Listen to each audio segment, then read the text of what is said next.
During the Cold War, governments quietly reached a conclusion that runs against everything modern bunker culture promotes.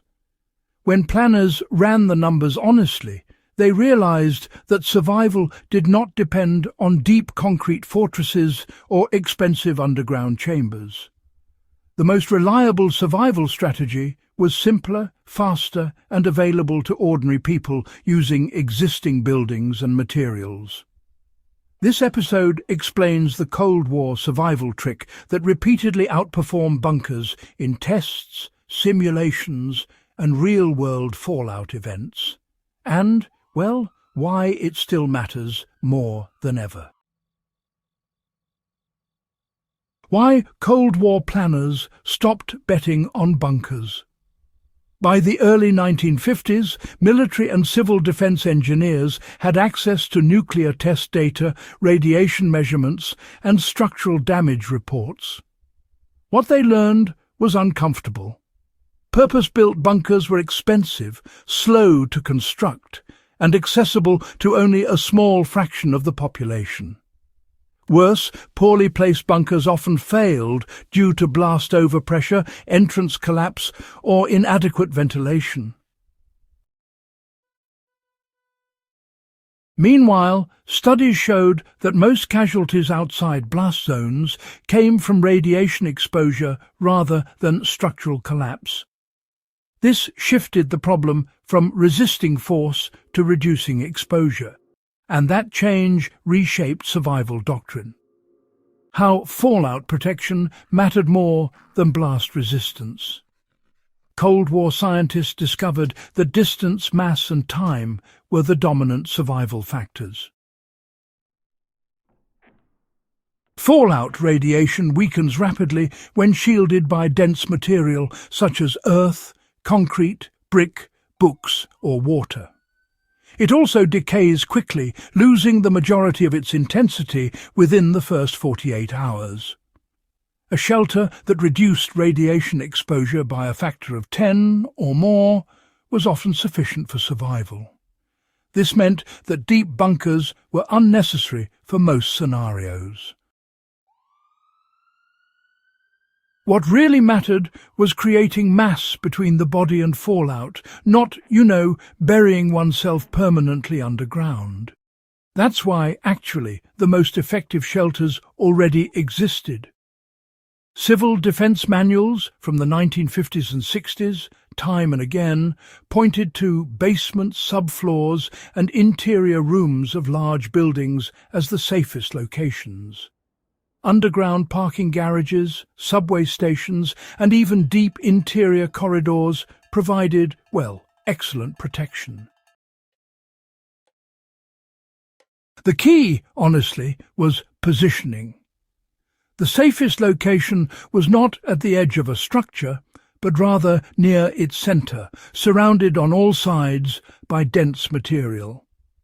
This approach, in fact, allowed millions to survive without constructing anything new.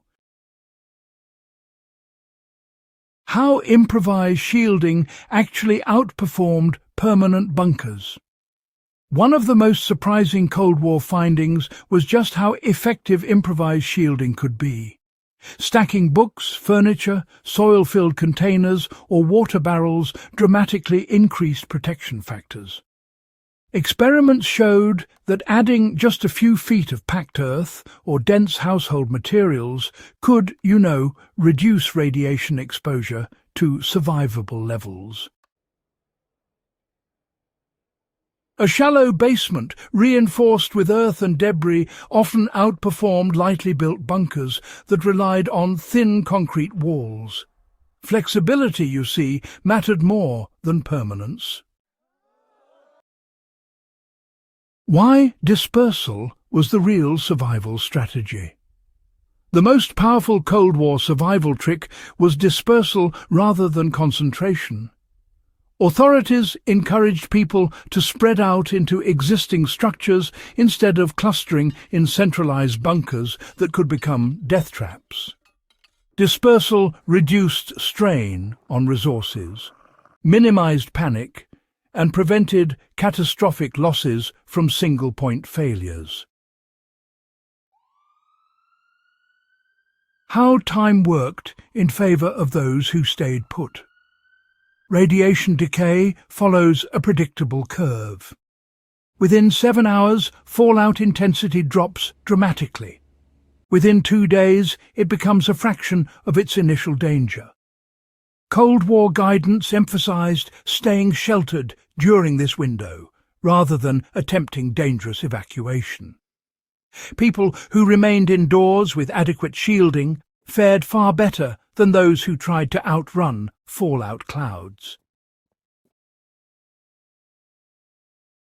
So, how can modern survivalists, apply this Cold War knowledge? Well, applying this method today begins with identifying the most shielded location in any building. Typically, below-grade spaces with thick surrounding walls are ideal. The next step is increasing mass.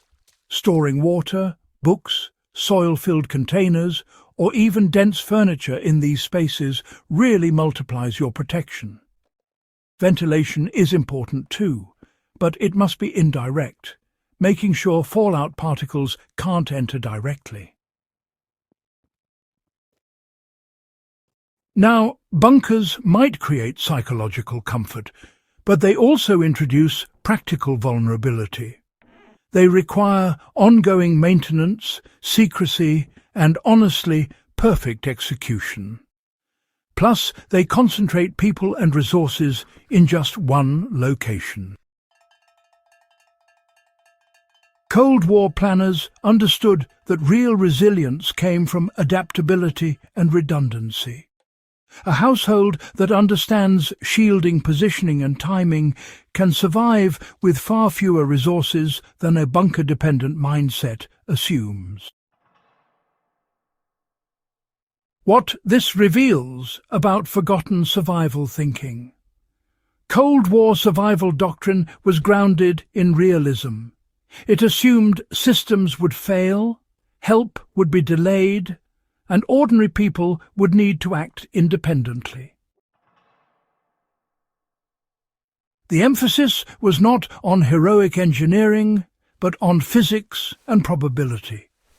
This mindset is largely absent from modern survival media, yet it remains the most evidence-based approach ever developed. Why this method still beats modern bunker culture. Technology is marketed as certainty, but history shows that simplicity and understanding outperform complexity. The survival trick was never about hiding deeper. It was about using what already exists more intelligently. That lesson has not expired. If this deep look into Cold War survival strategy helped you rethink what preparedness actually means, subscribe to In the Beginning and share this episode with fellow history enthusiasts and preparedness-minded viewers. The past still holds answers that modern thinking has overlooked.